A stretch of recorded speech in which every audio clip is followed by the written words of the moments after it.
Ed in Des Moines, Iowa, watching Free Speech TV on DirecTV. Hey, Ed, what's up? Good afternoon, Tom. Just a quick statement for you. You know how a lot of Republicans, they say, well, I'm a Republican because my dad's a Republican, and Right. You've been going on and on about, well, Democrats used to be not progressive, and the Republicans used to be the progressive party. So I'm just saying, call a spade, or a rose is a rose is a rose is a rose, and just rename the party so people know what they're actually voting for. My suggestion is you stay to the two-party system.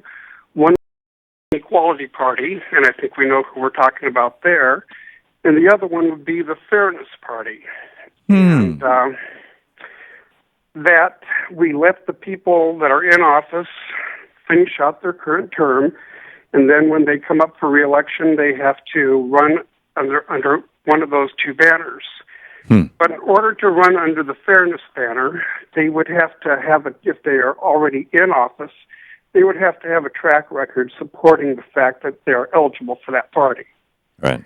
And I know at first the rules would be swelled on the Inequality Party, but I think over just a short period of time, you would see that party fade into non-existence. Yeah. Well, what you're describing, Ed, is essentially imposing a requirement by virtue of the name that news agencies describe the political parties as they are, rather than as they try to present themselves. Correct. And that's something that I'm guessing at least the Republican Party would very much not like to do. Oh, I understand it will never happen. But if we want to have any real change in this country and not just totally dismantle the system that we have, right, then we need to start calling things the way they are. Yeah. Well, and I think, to a certain extent, and I don't disagree with you that it would be fascinating to come up with, in fact, I can kick that out as a suggestion for people to call in with other suggested names, to rename at least the Republican Party and maybe the Democratic Party as well.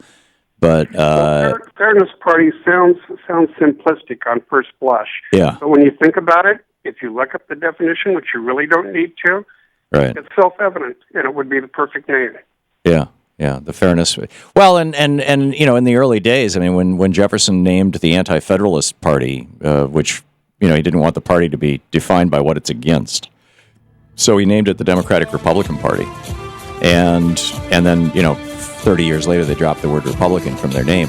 But those two words, Democratic and Republican, were positive words at the time, so it was an attempt to do some positive branding.